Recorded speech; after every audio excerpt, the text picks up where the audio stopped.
La, ice cream agad. Tikman nyo kaya ibang pagkain. Puro kayo malamig tsaka matamis eh. Sarap ay, bakit ba? Be, babot na ako ng bitches, be. You know. Uy, be, kumain ka na. Baka mamaya magsidadingin pa mga kamag-anak ni Jesseline. Maubusap pa tayo.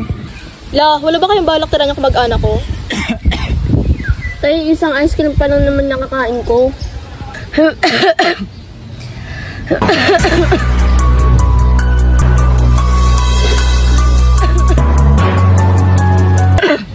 Uy, umuwi ka na. Makahawa ka pa dito. Tayo, uso pa naman pertussis ngayon. Uy, walang ganon.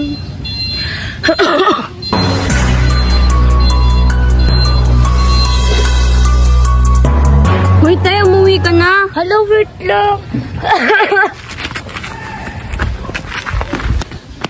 Hala, paano na to? Magpapacheck up na kaya ako. A few moments later. Dok! Kanina pa ako inuubo. Mamamatay na ba ako? Miss Abby, according sa mga information na binibigay niyo sa amin, maaaring nanggaling ang ubo mo sa mga malalamig na pinagkakain mo. Posible rin na sintomas na ng pertussis ang nararanasan mo.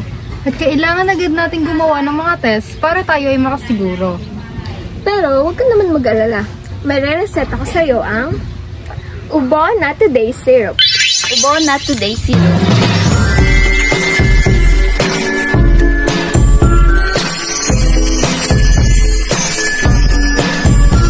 Yes, Ubo Not Today Syrup. Dahil hindi ka pwedeng ubuhin ngayon, ang Ubo Not Today Syrup ay naglalaman ng mga sangkap at bitamina na tumutulong sa mga muscles na dinadaluyan ng airways.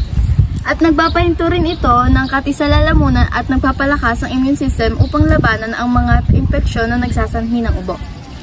Tandaan, Na kailangan mo munang kumonsulta sa isang healthcare professional bago sumubok ng ibang uri ng gamot. Saan ka pa? Dito ka na. Sa Ubo Not Today Syrup. wow! Purple! A few inches later. La, ba't nandito ka? Puro ice cream kasi yung kinain ko ng birthday ni Jesseline. Yun kasi kala mo naman maubusan na parang wala nang bukas. Ambisyosa kayo, nagpa-check up pa ako. Ay, yaman. Siyempre, health is wealth. Wow!